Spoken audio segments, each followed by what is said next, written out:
televisão ao vivo sempre carregou uma promessa silenciosa, a de que qualquer coisa pode acontecer.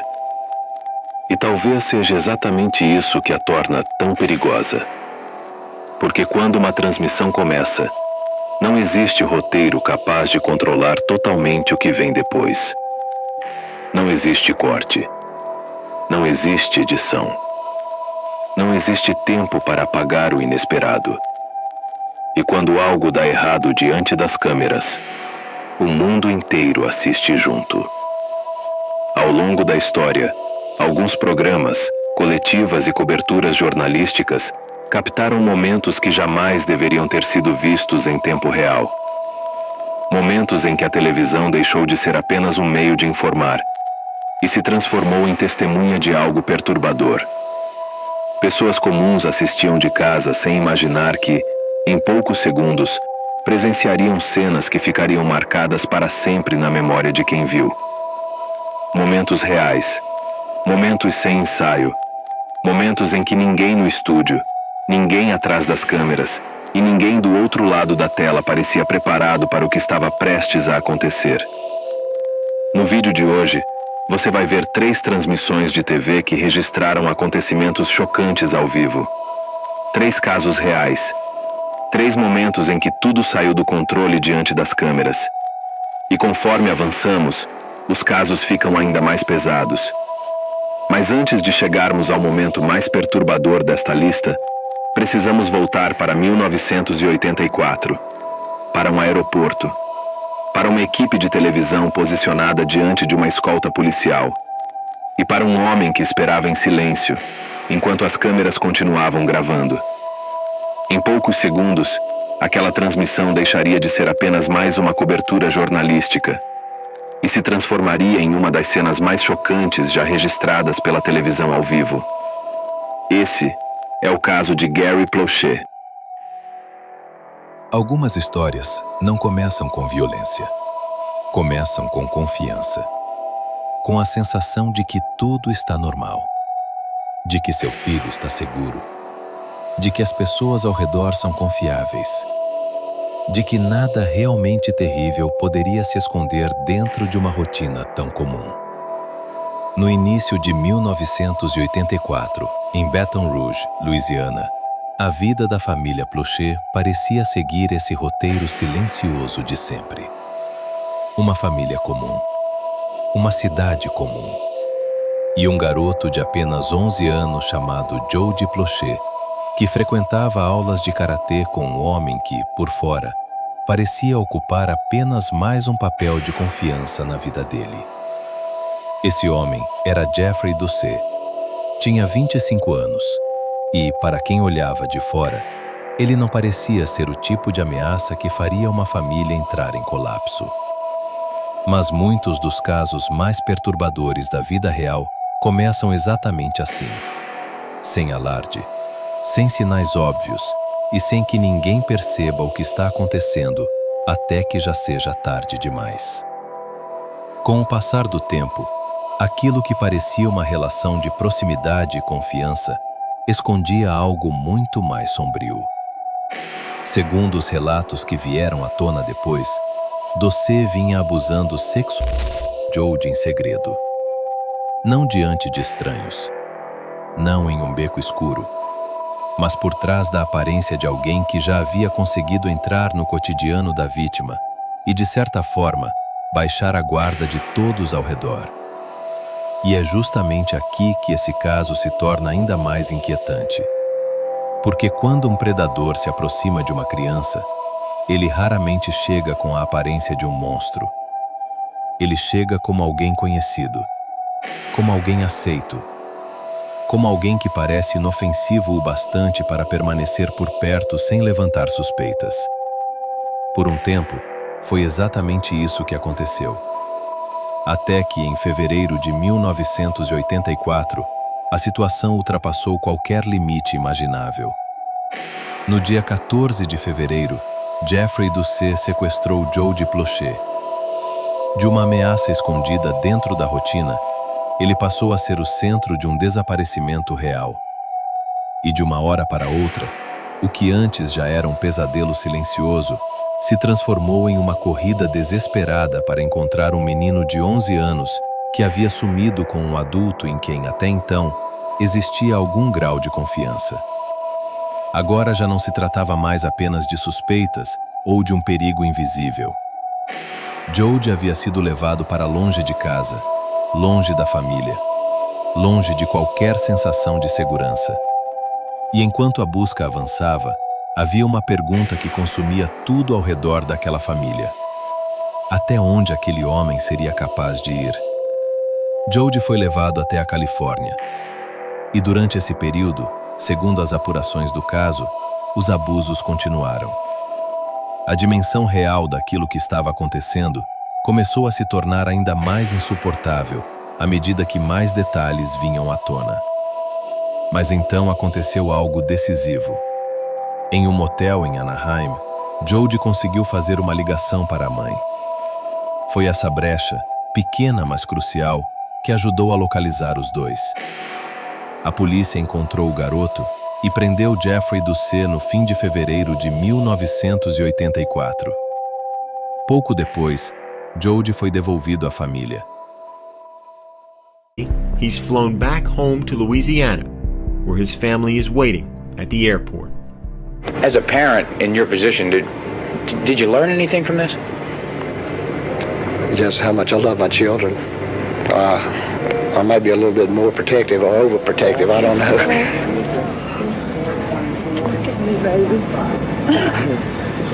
March 1st, an emotional family reunion at New Orleans International Airport. Gary, June, meet Jody after his unexpected California visit. Where's that gorgeous blonde hair? Are you okay? Honey, are you okay? How do y'all feel now? Fantastic. Fantastic. He looks good. I love that back hair. No, he doesn't at all. What do you think about this whole thing? I don't know. There was just nothing like it. He was there. He was okay. He was home. I finally knew for the first time in 10 days where my son was. 12 days after his return, the results of the rape kit come back positive for traces of semen. Até aqui, o que vimos já é perturbador por si só. Um homem em quem uma família confiava se revelou algo muito pior. Um menino foi arrancado de casa e um pai passou a carregar um tipo de dor que quase ninguém consegue imaginar. Mas o que transformou esse caso em algo impossível de esquecer ainda estava por acontecer. Porque às vezes a justiça chega tarde demais para acalmar o que já foi destruído por dentro. E quando isso acontece, alguns homens deixam de esperar. E se você gosta de histórias reais, sombrias e perturbadoras como essa, se inscreva no canal e deixe o seu like. Isso mostra para mim que vale a pena continuar trazendo casos cada vez mais pesados para você. Agora, respira fundo, porque o que aconteceu no aeroporto de Baton Rouge foi registrado pelas câmeras e atravessou décadas.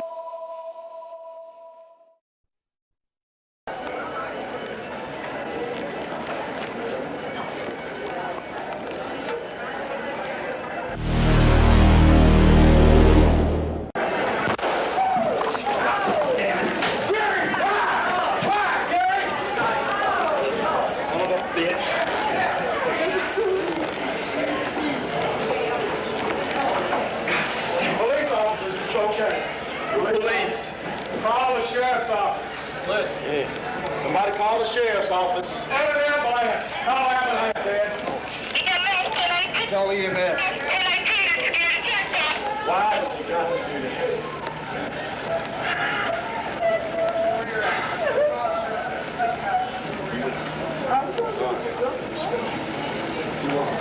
The sheriff's office. I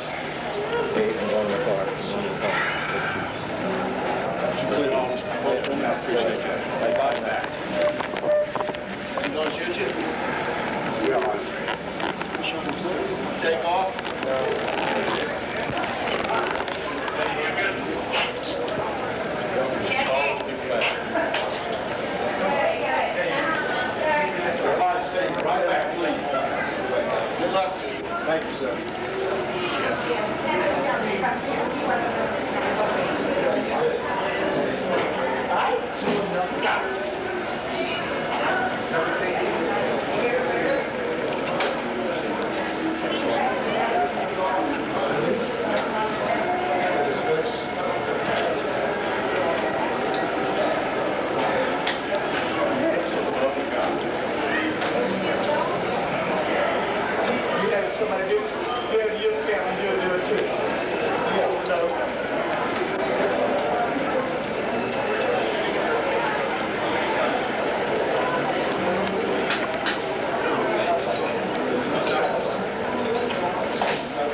que aconteceu naquele aeroporto ultrapassou o campo da notícia e entrou para a memória coletiva como um dos momentos mais chocantes já registrados ao vivo.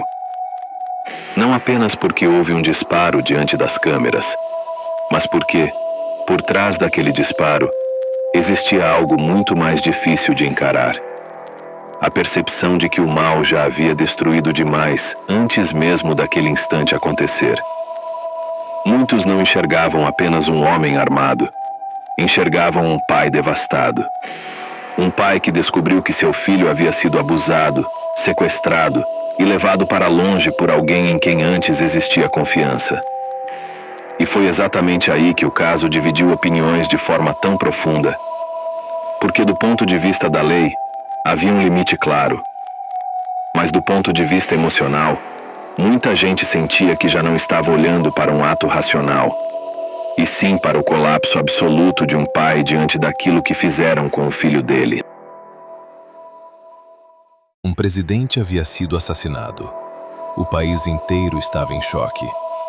E o homem acusado por aquilo ainda estava vivo, cercado por policiais, câmeras e perguntas que talvez nunca fossem respondidas. John F. Kennedy foi assassinado em Dallas em 22 de novembro de 1963. 2 dias depois, em 24 de novembro, Oswald seria baleado durante sua transferência no subsolo da polícia de Dallas, em uma cena captada pela TV. Quando um presidente é assassinado em plena luz do dia, o país inteiro entra em estado de choque. Mas em novembro de 1963, os Estados Unidos não estavam assistindo apenas ao fim brutal de um presidente. Estavam assistindo ao começo de um dos capítulos mais perturbadores da história da televisão ao vivo. 2 dias antes, John F. Kennedy havia sido morto em Dallas. As imagens do atentado, o caos nas ruas e a comoção nacional já haviam mergulhado o país em um clima de medo, confusão e incredulidade. E no centro de tudo isso estava um único nome: Lee Harvey Oswald. Oswald havia sido preso e apontado como o homem responsável pelo assassinato do presidente dos Estados Unidos. Mas havia um detalhe que tornava tudo ainda mais inquietante. Ele ainda estava vivo. Ainda podia ser interrogado. Ainda podia falar. Ainda podia, em teoria, responder às perguntas que o mundo inteiro fazia sem parar. Quem era ele de verdade? Tinha agido sozinho? Havia mais alguém por trás da morte de Kennedy? E, acima de tudo, o que ainda não tinha sido dito? Naquele momento, Lee Harvey Oswald não era apenas um prisioneiro. Era talvez o homem mais observado do planeta. Cada passo dele importava. Cada palavra dele podia mudar a história. Cada segundo em que permanecia vivo alimentava ainda mais a tensão de um país que tentava entender o impensável. Em Dallas, jornalistas se aglomeravam na sede da polícia. Câmeras de televisão acompanhavam tudo de perto. A transferência de Oswald para a cadeia do condado não parecia ser apenas um procedimento policial. Parecia um momento histórico em andamento, observado em tempo real por repórteres e por milhões de pessoas que queriam ver, com os próprios olhos, o rosto do homem acusado de matar um presidente. Há registro em vídeo da cena e de sua cobertura por emissoras locais e redes nacionais. Porque o país inteiro acreditava estar prestes a assistir a mais uma etapa da justiça. Uma escolta, uma saída controlada, um suspeito sendo levado sob vigilância máxima. Mas ao vivo, diante das câmeras, a história tomaria outro rumo. Porque Lee Harvey Oswald jamais chegaria ao julgamento da forma que todos imaginavam.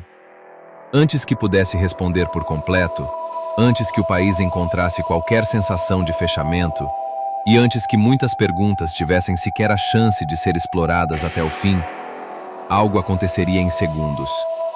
E o que parecia ser apenas mais uma transferência, acabaria entrando para a história como uma das cenas mais chocantes já registradas pela televisão ao vivo.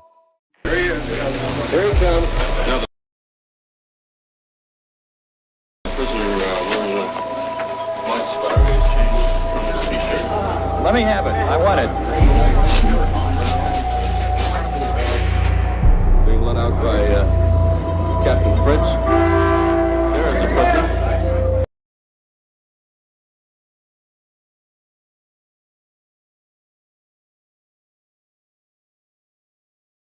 At point-blank range, fired into his stomach. He is shot. He is shot. Oswald. It is Oswald. Was that the man that shot the man, or do you know? That is the man that shot the man. There Jack. is Lee.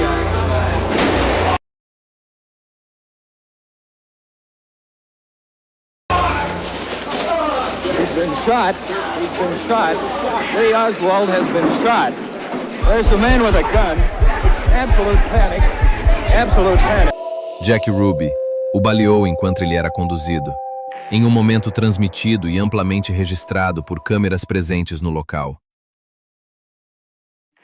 E talvez essa seja a parte mais inquietante de toda essa história. Não apenas o fato de Lee Harvey Oswald ter morrido diante das câmeras, mas a sensação de que, junto com ele, morreram respostas que o mundo talvez nunca mais teria. Porque quando o homem acusado de matar o presidente dos Estados Unidos é silenciado ao vivo, antes mesmo de enfrentar um julgamento completo, o caso deixa de ser apenas um crime. Ele se transforma em algo muito maior, em dúvida, em suspeita, em uma ferida histórica que nunca fecha por completo. E é exatamente por isso que esse momento continua perturbando tanta gente até hoje. Porque não importa quantos anos passem, a pergunta continua viva. Jack Ruby agiu sozinho, por impulso?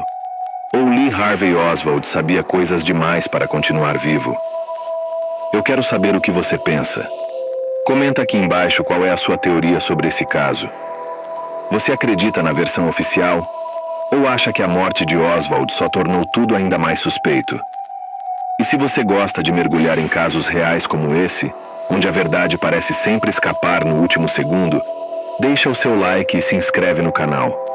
Porque é isso que mostra que vale a pena continuar trazendo histórias cada vez mais perturbadoras, complexas e difíceis de esquecer. Agora me diz uma coisa. Se até um caso desse tamanho terminou diante das câmeras de forma imprevisível, o que acontece quando a próxima transmissão não envolve um suspeito, nem um criminoso, Em 22 de janeiro de mas um homem prestes a tomar uma 1987, decisão irreversível ao jornalistas vivo? foram chamados para uma coletiva de imprensa na Pensilvânia. Não era um cenário de guerra. Não era uma perseguição policial. Não era um acidente em andamento. Era apenas mais um homem público diante de repórteres, em uma sala fechada, prestes a falar. À primeira vista, parecia uma cena comum. Microfones posicionados, câmeras ligadas, profissionais esperando declarações oficiais. Tudo dentro da mais absoluta normalidade. Mas existe algo profundamente perturbador em certos momentos da televisão ao vivo. Porque às vezes, todo mundo está olhando para a cena certa, e ainda assim, ninguém percebe o que realmente está prestes a acontecer. Naquela manhã, o homem no centro da sala era Bud Dwyer, tesoureiro do estado da Pensilvânia. Ele havia sido condenado por corrupção e seria sentenciado no dia seguinte. O país não estava olhando para um desconhecido. Estava olhando para um político em queda livre, pressionado, cercado por acusações e diante de um futuro que parecia desmoronar diante dele. Mas o mais estranho naquela coletiva não era apenas o contexto, era a atmosfera. Algo naquela sala parecia fora do lugar, como se houvesse um peso invisível no ar, como se o discurso que todos esperavam ouvir escondesse uma intenção completamente diferente. Os repórteres ainda acreditavam estar diante de mais uma declaração política, talvez um pronunciamento de defesa, talvez uma tentativa final de explicar o inexplicável. Talvez um homem tentando preservar o pouco que restava da própria imagem antes da sentença. Mas o que as câmeras estavam prestes a registrar não era apenas a queda pública de um político. Era algo muito mais desconfortável, muito mais íntimo, muito mais irreversível. Porque em alguns casos, a televisão ao vivo não registra apenas escândalos, crimes ou tragédias. Ela registra o exato momento em que uma mente, pressionada até o limite, chega a um ponto do qual já não pretende voltar. E é exatamente isso que torna o caso de Bud Dwyer tão difícil de esquecer até hoje. Não apenas pelo que aconteceu diante das câmeras, mas pela forma como tudo começou de maneira quase banal. Uma sala comum, uma coletiva comum, um político falando com a imprensa. E ainda assim, em poucos minutos, aquele ambiente aparentemente normal se transformaria em um dos momentos mais sombrios já ligados à história das transmissões ao vivo. Porque naquela manhã, enquanto os jornalistas aguardavam palavras, Bud Dwyer já parecia ter tomado uma decisão.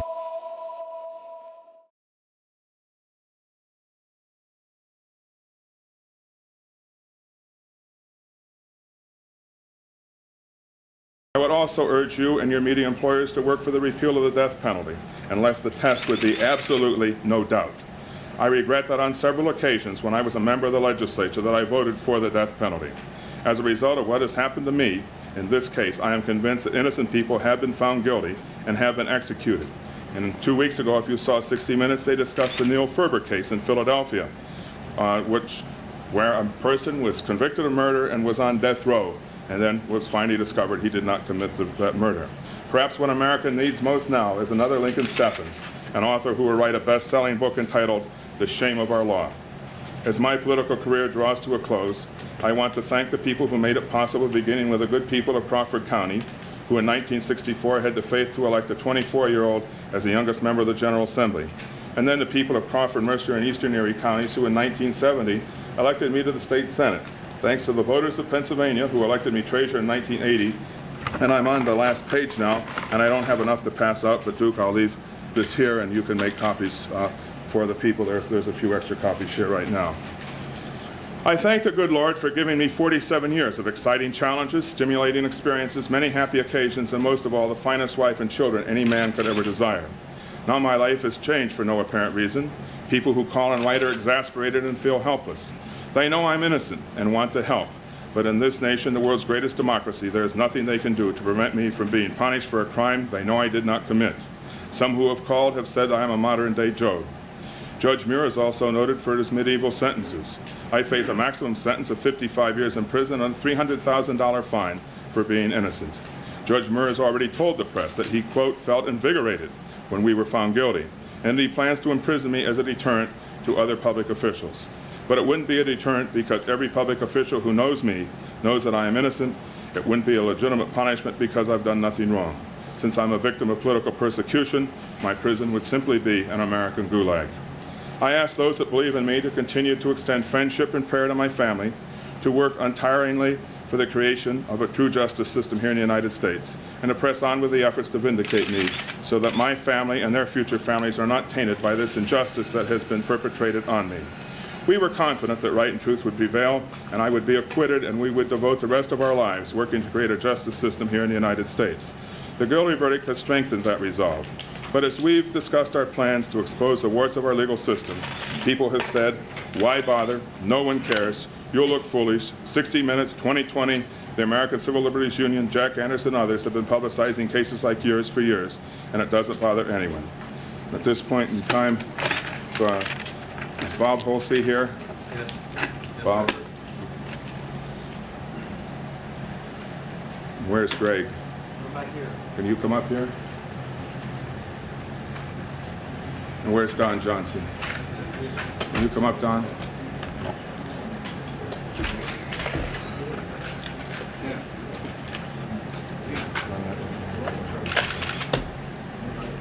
Greg, where are you? I'm right here. Okay. Just hang on to that right for the moment. Don, there's some things for you to do, and it's a note in here for Joanne. Mas havia algo errado no ar. Algo difícil de explicar. Como se o ambiente inteiro carregasse um peso que ninguém conseguia nomear. Quando Bud Dwyer começou a falar, tudo ainda parecia sob controle. Ele leu um texto. Falou sobre injustiça. Falou sobre política. Falou como um homem tentando resistir ao próprio colapso diante das câmeras. Só que em certos casos, a televisão ao vivo não registra apenas escândalos ou crises. Ela registra o instante exato em que alguém já chegou a um ponto sem retorno. E foi isso que aconteceu ali.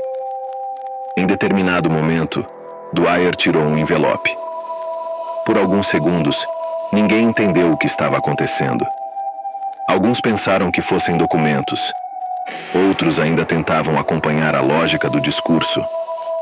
Mas aquela coletiva já não era mais apenas uma coletiva. O ambiente mudou em segundos. A tensão virou desespero. Os presentes começaram a reagir.